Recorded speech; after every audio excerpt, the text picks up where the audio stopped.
Oh, look at the camera, and when the rabbi starts talking, I should look at the camera? Yeah, but then look at the rabbi when he starts talking. Okay.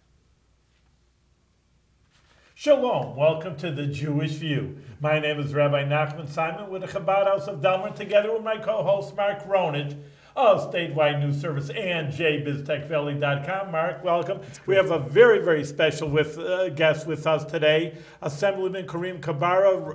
Can I call you Karim? Can I Please, first by name? all means. Karim, very good. Now, you're very me. super special because you are the representative of the Crown Heights district in Brooklyn, and that's where Lubavitch Chabad headquarters, which I'm a part of, is at their headquarters. So really, you're not just assemblyman for that specific area in Crown Heights, you're really the assemblyman for the entire Lubavitch Chabad movement around the world. So therefore, you're very special to us, especially. Well, thank you. It's a pleasure to be here. It's a pleasure to represent the Lubavitch Chabad movement. Now, you just put a lot of pressure on me saying I represent it throughout the world, but I realize that it's a holy place in Crown Heights, and I appreciate the contributions the movement has made to the community since the 70s, since people started fleeing from Crown Heights. They've been there to provide stability, and now we're at a great place in terms of the growth of the community. I think that's an important point. I just want to emphasize it to the audience because you always get these headlines, oh, there's black-Jewish tensions, but why don't you look at the good side? And here we have, and I want you to attest to it, that here's a community, and I think it's the most integrated community in the United States. I read that somewhere. And, all right, 99% of the time, which, listen, nobody's perfect, 99% of the time that the blacks and the Jews really get together and work hand in hand. So they talk about how you're working with the Jewish community in Crown Heights. Right, yes, without question. Very diverse community, from having individuals who are Jewish to Caribbean American, African American, Haitian American. The way the community's been gentrified, you have newer whites who have moved in. Very diverse, but by the same token, we've been unified.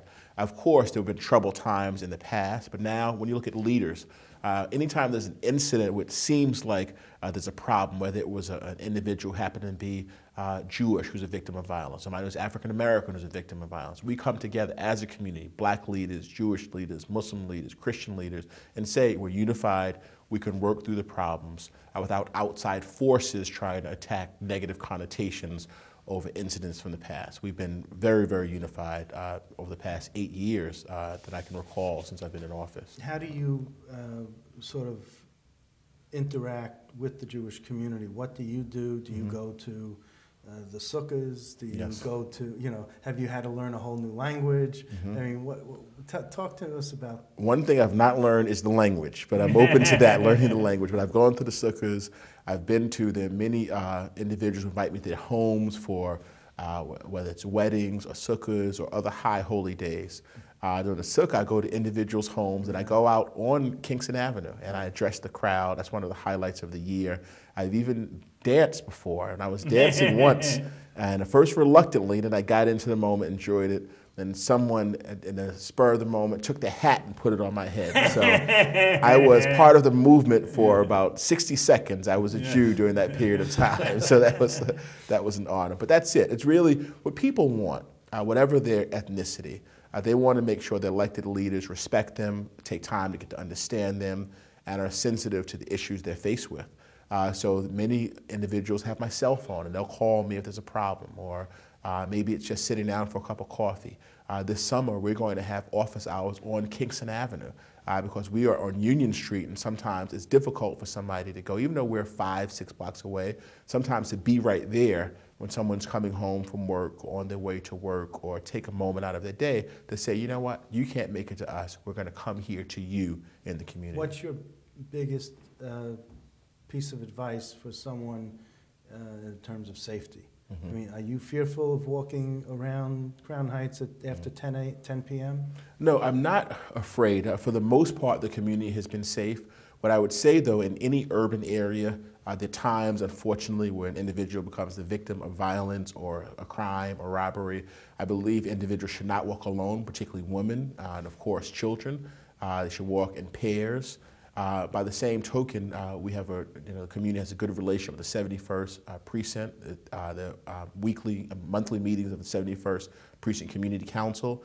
individuals have an opportunity to go to the meetings and find out things, whether there's a wave of car break-ins. Recently, there's been a wave of people snatching telephones, cell phone. Someone's getting off the train. As soon as you get off the train, you want to check your text messages and somebody comes and grabs it and things like that.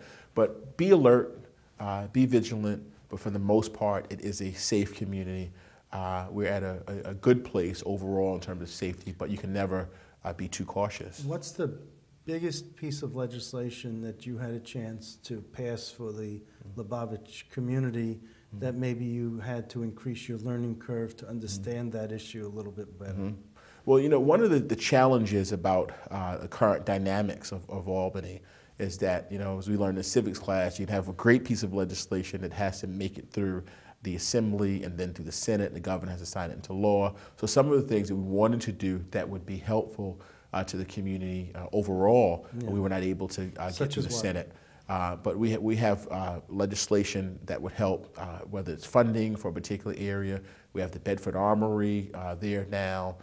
So there, from legislation to programmatic funding, the things that we've had difficulty. We have helped tremendously with funding for local programs, and which has been the Crown Heights Jewish Community Council is a program we work with directly, and we've been able to provide funding for community projects and things of that nature. You know, you mentioned funding and community projects, and you know, I've been around long enough in the Capitol where I remember member items.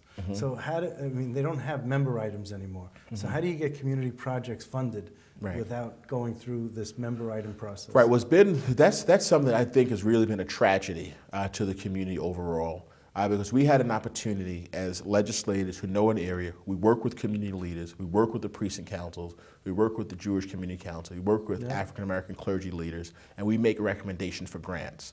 They've gone to soup kitchens, they've gone to youth programs, we did graffiti removal on Notion Avenue. One of the reasons why Notion Avenue is on the rise, because we did 4 years ago, we identified funding, we gave it to the Crown Heights North Association, and we paid for a vendor to remove the graffiti.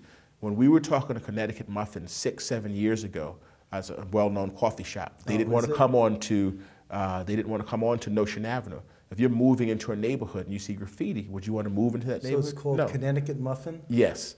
Not so New York Muffin? No, it's not. The Apple Muffin is our state. And they're Brooklyn. They're in Brooklyn too. So we removed the graffiti. Then we had this coffee shop come. Now we have 3 on Notion Avenue. So not having the member items puts us in a great disadvantage, but there's still ways to get funding directly through the state budget. I asked the governor this. How? Right. Well, they're not the member items, but there's still organizations that receive money from the state budget. But it's a line item in the budget. But it's just not the small amounts that were allocated based on the recommendation of individual members. So do people from your community come to see you, and then you go to the speaker and say, I want this as a line item in the budget, and then the speaker goes into the 3 men in a room and then and says this is going to be in the budget? For the most part, those small amounts, those grant dollars have not been in the budget. And I said that's been a tragedy, it's a travesty. I think it's an injustice to communities that as representatives in a democratic process who are being responsive to the needs of our constituents, we're not able to give those amounts. Which would be $10,000, $15,000. Exactly, but there are larger amounts that organizations still receive. Museums have received money. $1 million. We have the Jewish Children's Museum. It depends on, I can't say, it depends upon the organization. Some have received $100,000, some received $200,000. The organization have received a lot. The governor's done his regional economic development funding that organizations receive sometimes a few million to several $1 million. So there's still money being allocated. The member items process, to me, allowed us to have fairness so that even the organizations that didn't have lobbyists or could not afford to come to Albany, we were able to make recommendations, not based on political interest, but based on need. And there were a few bad apples that spoiled the whole bunch. Right. And that's where the problem came in. That's the problem. But to me, it's like if you find out that a doctor, is convicted of malpractice, do you say, well, I'm not going to go to the doctor? The stockbrokers who are convicted of crime, do we say, stop investing your money? So because there have been a few bad actors, that's true. We should not condone it. It's egregious. We shouldn't tolerate it. But we should not allow those good community groups to be punished based on a few bad actors. And how long have you been in the Assembly? 8 years now. 8 years. Yes. How old are you? 42 years old. Wow, you started young. Are you looking for the future, maybe the Senate or Congress or something else? Or? Well, I don't know. I enjoy the Assembly. To me, the highlight of democracy in our country is really the state legislature. Most of the laws that impact our lives in the state legislature. Yeah. So I enjoy this. It's like having a job and looking too far ahead for the next job. Okay. When opportunities arise, you consider each one. But I'm happy serving in what they call the People's House. Right. In the state I wanted to go the other direction. We're talking about the problems, and you know, Mark, so of course, and both of you are correct that there are problems and they have to be corrected. But you know, I was saying, really come back to home. I said you're the representative of Crown Heights. I actually have a few children living in Crown Heights, but this is really across the board because you know you want to buy a home. So a lot of people think, oh, Brooklyn, or I mean, now it's like, if you don't have $1 million, you can't buy a home, and you get a garage for that. You know, I'm just a few bedroom condo, and I always tell people, on the other hand, move up here for a few $100,000. You can have a beautiful house in the suburbs, but people don't want. They like their New York. I mean, I could see why, but to me that's too good of a problem. You know, I mean, obviously the people that have owned homes, they're making a good money, but the young people that want to come into the area, you can't start off a job out of college and, okay, I'm ready to buy a $1 million home. Right. Is there any way to, I mean, maybe new housing somewhere? Well, one of the things I really find distressing as an elected official is what we've seen over the past few years with the changes in the community. The price of living, rentals has gone up tremendously. There were individuals there who were Hasidic, individuals who were black or West Indian, et cetera, who were the stability of the neighborhood. And then you wake up one morning and find out, well, you know what? I can't afford to live in the neighborhood my family's been for the last few decades or so. Some of the things that we could have done when the city council allows for zoning changes, the way it is now, if a building zoned for a certain number of square feet of residential and you want to go above that, you want a variance, you have to go through the council. I think we lost opportunities in the previous administration to make sure there were affordable housing provisions. The 80-20 was just not sufficient. So we're doing all this building and we're doing market rate, and we find out people are being priced out. The cost keeps going up. We're going through regentrification now. 4 years ago, the individuals coming to my office happened to be Jewish or black, and they were complaining about the cost of living. Now they're younger whites who moved here 4 years ago. They were college students. Now their lease is up, and they're asking, what am I doing about the gentrification? It's getting out of control now because the cost of living is becoming tremendous. I'm happy that the current administration, Mayor de Blasio, has committed to building affordable housing, building for those who are low income, middle income. We still have an opportunity, but we have to make sure if there are any taxpayer dollars, if there's any variance, then there should be strong provisions for affordable housing. So I'm really tired of hearing about constituents who say, I have to leave New York, I have to leave Brooklyn, because I just can't afford it. I like the diversity, but I don't like the displacement that's You were happening. chair of the subcommittee on retention of home ownership and stabilization of affordable housing. Right. What happened to that subcommittee? Well, the subcommittees in the Assembly, unfortunately, don't have a lot of power. The subcommittees are fact-finding. They don't have any power. We don't hold hearings. In order to hold a hearing, it would have to be the chair of the Housing Committee would have to approve of it. So it's not real work. It's a stepping stone for a member during the seniority process. It's a title. But you did get the it. subcommittee go away, or does it still exist? I'm no longer the chair of it. Right. No, I'm not. But Right. it So I don't still know who's the chair exists? now. I believe so. I'd have to verify Okay, that. I don't know for sure. I hadn't heard of it until I read this on your bio. I hadn't heard of it until I found out I was appointed to it. And I haven't heard about it since. But you are on the Housing Committee. Yes, I'm on the Housing Committee. Yes, So that's a good thing. It is. That's You know. right. Right. Now- We have a great chair in Assemblyman Keith Wright. Oh, well, yeah, the former state Democratic chair and the Manhattan County Democratic chair. Right. Yes, that's And right. He's, so that's, do you, I look at this, you talk about the member items, and I have a list here of 44 legislative bad apples, I call them. Because it's not really corrupt, it's not really, they didn't all go to jail. Right. But 44 people did something that wasn't 100% kosher.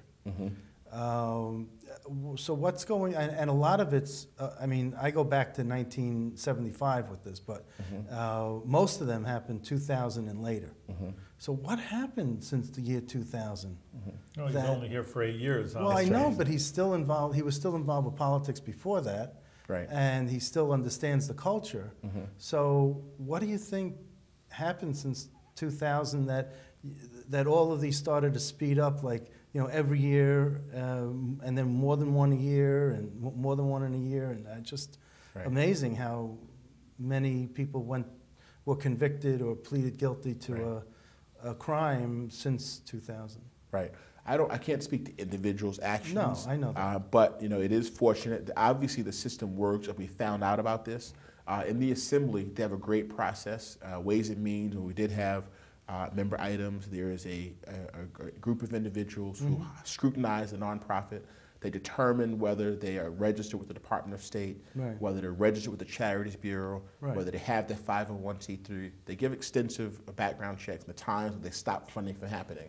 Like anything, you have those people, even when you have laws in place, who try to game the system to their advantage. Okay. So I'm glad we found out about them, and I commend. And these aren't all just prosecutors, individuals who find out about that and punish those people if they did do anything wrong, if they did break the law. Well, this wasn't all about member items, by the way, but I just wanted to. Yeah. I just, you know, I spoke with Senator Ruth Hassel Thompson, who you're friendly with. Right. And she said that it's because of the ethics reforms that no one was grandfathered in. So even though they thought they were doing things the proper way at the time, now you look at it with the new ethics reforms, and now everyone did something bad before, and then they got busted for that. Is that something that you would agree with, that it was the ethics reforms that went on in the 2000s? Well, again, I think you have to look at each individual case. Well, and there is higher scrutiny now, and it's not a problem. If you're not doing anything wrong, you shouldn't have a problem with the scrutiny. And unfortunately, there have been a number of members, as you mentioned, you said since '75, over the last few years, there have been several members who have been accused of or convicted of wrongdoing. And that's unfortunate. Unfortunately, it puts a negative stain on the rest of the elected officials who are doing great things. Oh yeah, and the overwhelming majority are. As I said, absolutely. In any profession, you know, I challenge anyone. I reached out to the National Association of Journalists, the National Bar Association, to find out the percentage of individuals, of their members, who have been accused of and convicted of a crime. They said they don't keep the records, but I bet you that the number of people, as in any profession, you have individuals, unfortunately, who try to use the system for their own gain. Well, and you said that about doctors, and you know, if you have a few bad doctors and you take away their license, you shouldn't take away everyone's license, and you shouldn't peg every doctor as being bad. Right. So I agree with your assessment with that. So I just wanted to you know, let you know that we're putting it in perspective. No, and I appreciate that. And I'm not trying to damn everyone. But I am trying to just point some, you know, some of this out. You know, it's tragic. You know, these are people who you work with, people you know, people you sat next to, and you wake up one morning and there's a headline and they're no longer here. So it's very, very unfortunate. And one thing I do hope is that it doesn't dissuade those individuals from being involved in the civic process. That wherever they are in the state, that they still take an opportunity to be involved in the democratic process. Do you agree? That helps. Do you agree with term limits? I do agree with term limits. I think that when I first came here, one of the first things I did, I introduced legislation that would expand the term to 4 years and limit it to 3 4-year terms, which would be a total of 12 years. Okay. Are you going to hold to that personally? Well, people say that. I don't think it's no. not. Senator Greg Ball held to it personally. Right. So I just wanted to ask you that. The way I look at it, if you have two boxers and there's one boxer that advocates a certain type of glove, and he doesn't have that certain type of glove, and you're going to tell him, well, you're advocating for that glove. Why don't you use that glove, even though your opponent is using another glove that he has an advantage over? Well, that they say with campaign financing. They say that, yes, I like this version of campaign financing once it's passed and everyone can use it, but I'm not going to live under those rules while everyone else is not. Which is very much true. So I understand. Which is very much true. And the other thing is, when I say term limits, I'm not those people that say an individual stayed longer, they're no good, they're professionals. The people here, like Assemblyman Dick Godfrey, like Denny Farrell, like the Speaker, like Joe Lintal, Rhoda Jacobs is just retired after 38 years. The people who've been here long who still maintain a passion for their service. They're still very capable. They still have the same vigor they had. I think for the system, I think it's better for the system if there was a turnover every 12 years of new members, if it was staggered. And there's something to be said for institutional memory. Right, that's true. Which is why you need some of the Dick Gottfrieds around. That's right. So that, you know, you just don't keep making the same mistakes over and over. So I understand there are arguments on both sides. You know, That's right. I worked in the nonprofit sector for my professional life before I was in the Assembly, and I thought it was healthy for boards to have new energy. Look at the New York City Council. Yes. When you look at some of the people locally, we have now a Councilwoman Lori Cumbo and Councilwoman Jamani Williams and Robert Cornegie and other dynamic members of the council who perhaps would not have an opportunity if it was not for term limits. So we have new ideas, we have fresh ideas and you never, that contribute to the body. You never sat on the city council. Never sat on the council, no. So, you know, there are a lot of assemblymen who do move on to the city council. That's true. It pays more than the state assembly, Yes. and you don't have to travel as much, and you could be home with your family more. That's right. That sounds good very to you? attractive, those three things. Both all sound very attractive. Sound good to you? Who's your who's your city councilman? My councilman was just elected, Councilman Robert Cornegie, who's doing a great job, who I support, and I know he'll be there for for at least 8 the next years. 8 years. Right, serving with distinction. And then you'll be 50, and maybe, you know, this and is maybe in my rocking chair, hey, 50's not so bad. That's still young. So, I want to ask you something respectfully, and I mean this respectfully. And if I don't have it correct, I'm so sorry, but did you have a problem with DWI, or that you were accused of something like that? Accused of, yes. Accused of, okay. Right. That's why I'm saying, I'm taking it gently, because I didn't know. No, I understand that. What happened? What, can you just tell us what happened? Well, just in short, I'm glad. It's still, you know, a very troubling experience, but I'm glad that the court agreed it was not a DWI. Okay. Finally, it was equivalent to a speeding ticket. It was a very troubling case where you have a police officer who had a videotape that was destroyed. You had a police officer who said he had a gut feeling that I was arrogant. You know, so it was there are a lot of things that I can say in Albany County that would shock people throughout the rest of the state. Is that where it happened? Yes. Albany County? Right, yes. It would shock people in terms of how the police treat, particularly people of color. And I don't use those words lightly, but I say it with conviction that the many people of color here, I found out since I've been chair of the caucus, regarding issues of justice here in Albany County. So that was a very troubled moment, but it's something that I think I learned from, I grew from, and made me a stronger individual. And it was resolved and dismissed, and nothing happened, or what was the result? The result was, as I mentioned, was equivalent to a speeding ticket. It was a violation, but there's no criminal charges involved. This interesting idea. Stay clean, and that's all. I'm sorry that you had the problem here in Albany County, but I just really didn't remember. I didn't know about it. I just wanted to ask. One of the 10 jobs I have is with visit Jewish prisoners, but since the state allows anybody in, I do have a lot of African American inmates who, I don't know if they want to be Jewish, they come to my services, bottom line. And so a little bit I know from the inside. I'm not a sociologist working for the state, but I just see that there's just so many African Americans, and I talk to them about their cases, and it's a little bit what you say, that if you're African American, oh, you're probably a criminal, you know, you're doing something wrong. And there's an overabundance of African Americans, and just for things that I know other people would get. I mean, a crime's a crime, but there's, like you say, there's a gray area, and you could always look, okay, I bet you did something wrong, like what you're saying. So I think it is an issue. Yeah, and I say, at least in New York City, I'm not familiar with enough officers in Albany County to say it. In New York City, I really feel the overwhelming majority of the officers, you know, I appreciate the fact they're putting their life on the line, their courage, their bravery. The overwhelming number are obeying the law, not just the law, but the regulations. They're going by the book. But we do have some serious problems in law enforcement. When you look at the disparities in arrests, when you look at the stop and frisk numbers, where the individuals who are stopped and frisked, not because they you know, have the suspicion they committed a crime or fit the description of somebody who committed a crime, but because their pants are hanging down, they have on a cap, they have on a hoodie. We look at the marijuana arrest laws. There are many reliable studies that say that younger white high school students, wealthier, smoke much more marijuana than African Americans, but the arrest numbers, you know, 30,000 plus a year arrested are African American. They're not just getting a summons. If you have it in your pocket, it should be a summons. Why not have it a summons, whether it's in your pocket, if it's in your book bag, it's a summons. If it falls out of your book bag on the street, it becomes a misdemeanor. Does it make sense? No. It's a small amount. It's not mean you're legalizing it. You're still not tolerating it. Give them a summons, have them pay a fine. Subsequently, each time, you can make it more excessive, the charge. But we have a lot of problems with our system of law enforcement and criminal justice that is not just about the individual. I think in the long term, it's a detriment of the community because you give this person a record, now they have trouble finishing school, they can't get a student loan, they have trouble getting a job. So we're basically saying we want to keep you on the fringes, we want to keep you on the street, and we want you to be involved in illegal activity. Now, so we've got a lot of work to do. Little bit of trivia about you is that you're a Baptist minister? Yes, I was ordained a Baptist minister. Now I happen to pastor a non-denominational independent church. Do you go up and give the opening prayer?